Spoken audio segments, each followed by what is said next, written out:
ए सत्यवादी माटीर गाँर गंडारे साही पड़िशारे शुभिब नाही आ ए बरण्य वीरपुत्र साहित्यंकर डाक कहीं आज साहित्यर इतिहास रे पड़ी व्याकरणर पूर्णछेद देशमातृकर सेवारे निजक उत्सर्गीकृत कर आज पलटि जाइछन्ति बरण्य वीरवर भारत मार संतान। ए साहित्यर जन्म सिना इतिहास रे लेखा नहीं किंतु ए साहित्यर देशमातृक सेवारे देइथिबा बलिदान आज सुवर्ण भारतवर्षर मानचित्र चित्रित इतिहास रे स्वर्ण अक्षर लिपिबद्ध होई रहिबो। आपण देखै दैछन जे प्रकृत रे वीरपुत्र महिमा गुण गरिमा ए वीरपुत्रर कथा जेतेबेले मन को आसे मने पड़ी जाए आज ठीक 146 वर्ष पूर्वे जन्म ग्रहण करिथिबा उत्कल माटीर प्राणपिंड उत्कलमणि पंडित गोपबंधु दास को लेखा बंदीशालार आत्मकथा पद्यर 2 पद लेखा जहाँ दर्शाई दिए वीरपुत्रर गुणगाथा। वीरपुत्र लिखिथिबा 2 पद लेखा कातरता सिना कापुरुषपण वीर मरावा मारे करी न पछघुंचा नहीं वीरर जातके न मरे से केबे पराण आतक हे बरण्य वीरवर वीरपुत्र देवाशीष विश्वाल आज सत्यवादी माटी उत्कल माटी भारत माँ एक संतान हराई संतान हराइबा दुखरे निजक धिकार करुछि जे मु एक बरण्य वीरपुत्र को हराई देछि। हे बरण्य वीरवर वीरपुत्र देवाशीष विश्वा तुम्हें करी जाइथिबा कर्म करी जाइथिबा धर्म सदा सर्वदा सत्यवादी माटीरे गुंजरित हो उठिबो। आज आपण दर्शाई देइछन्ति पुरुष पुत्रर वीरत्व पणिया आज गाँ दाण्ड वृक्ष तरुलता पानी पवन समस्त आखिरे आखि लुह तथापि धैर्यर सह गर्व कहउछन्ति धन्य धन्य हेगुले वीर माटीरे जन्म धन्य धन्य तुम से पिता माता तुम भली एक वीरपुत्र को जन्म दे निज छाती रे पत्थर रखी निज आखिरे आखि लुह नहीं आज से बहुत गर्वित कारण से तुम भली एक वीरपुत्र को जन्म दे। सबु बापा मांकर भाग्य न थाए एपरी वीरपुत्र जन्म दबा कि सबु माटीर भाग्य न थाए एपरी वीरपुत्र को निजर आपणाई नवा। हे देवाशीष विश्वाल बरण्य वीरपुत्र आपण को क्यों रूप में वर्णना करिए जे पार्टीर किसी शब्द नहीं पार्टीर कौन भाषा नहीं आपणकर ये दुर्लभ दृश्य देशमातृक सेवार देइथिबा बलिदान ये दृश्य को क्यों आखिरे देखिबी ये आखि की किसी दृश्यमान है नहीं।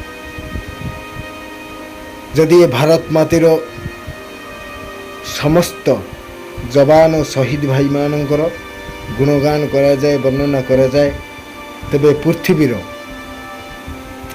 समस्त समतल भूमि को जदि आम कागज रूपे व्यवहार करिबा समस्त वृक्षलता को जदि आम कलम रूपे व्यवहार करिबा समस्त जल को जदि आम काली रूप व्यवहार करिबा तेबे से ये भारत जवान को पई हयतो कम पड़ जाई पारे।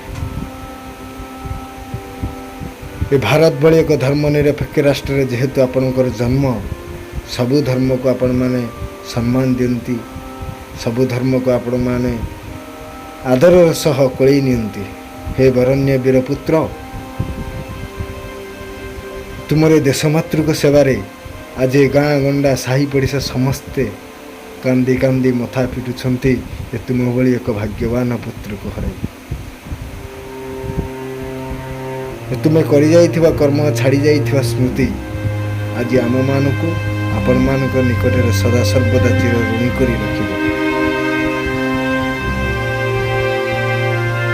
जे ए शहीद जीवनटा केते जे कष्टमय केते जे दुख दुर्दशारे भरी रही से कथा आपण ही जानिथिबे ये भारत जवान माने ही जानिथिबे। जहा हूँ आपणकर भाग्य आपण क्यों जन्म क्यों पुण्य करथिले जे देशमातृक सेवारे निजक बलिदान देले भारत माटीर सुना पुओ रूपे भारत मार संतान रूपे आपण जन्म नेले। ସମସ୍ତଙ୍କର ଭାଗ୍ୟ ନଥାଏ ଯେ ମୃତ୍ୟୁ ପରେ ଏ ଭାରତ ମାଆର ପତାକା, ଏ ଭାରତ ଦେଶର ପତାକା ତା ଉପରେ ପଡ଼ିଥାଏ। କିନ୍ତୁ ଆଜି ତୁମର କେଉଁ ଭାଗ୍ୟ, ଯେ କେଉଁ ଜନ୍ମରେ ତୁମେ କେଉଁ ପୁଣ୍ୟ କରିଥିଲ ଯେ ଭାରତ ପତାକା ତୁମ ଉପରେ ପଡ଼ିଛି। ଯେ ଶେଷରେ ମୁଁ ଗୋଟିଏ କଥା କହିବି ଯେ ତୁମେ ଛାଡ଼ି ଚାଲି ଯାଇଛ, ଏହା ଭୁଲ କଥା। କାହିଁକି ନା ତୁମେମାନେ ଆଜି ଅମର ହୋଇ ରହିଯାଇଛ ଆମମାନଙ୍କ ନିକଟରେ। ତୁମେ ଛାଡ଼ି ଯାଇଥିବା ସ୍ମୃତି, ଛାଡ଼ି ଯାଇଥିବା ଚିହ୍ନ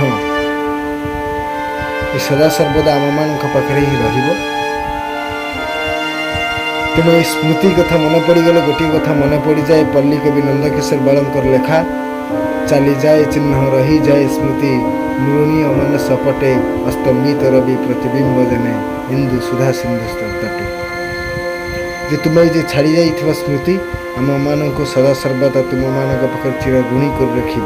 ବହୁ ଶ୍ମଶାନର ଭାଗ୍ୟରେ ନଥାଏ ଯେ ବୀରପୁତ୍ରକୁ ଆପଣେଇ ନେବା ପାଇଁ।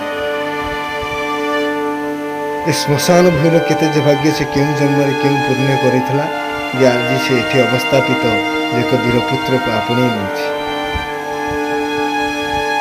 ଯାହା ଧନ୍ୟ ଏ ମାଟି, ଧନ୍ୟ ଏ ଅଳୁଗମ ମାଟି, ଧନ୍ୟ ସତ୍ୟବାଦୀ ମାଟି, ଧନ୍ୟ ଉତ୍କଳ ମାଟିର ଏକ ବୀରପୁତ୍ରକୁ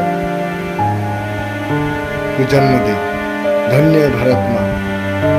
ଭାରତ ମା ମଧ୍ୟ ଗୁମରି ଗୁମରି କାନ୍ଦୁଛି ଏକ ବୀରପୁତ୍ରକୁ ନିଜ ଶହୀଦ ଦେବାଶିଷ ଭାଇ ଯୁଗ ଯୁଗ ପାଇଁ ଅମର ରହେ। ଭାରତ ମାତା କି ଜୟ, ଜୟ ଜଗନ୍ନାଥ, ଜୟ।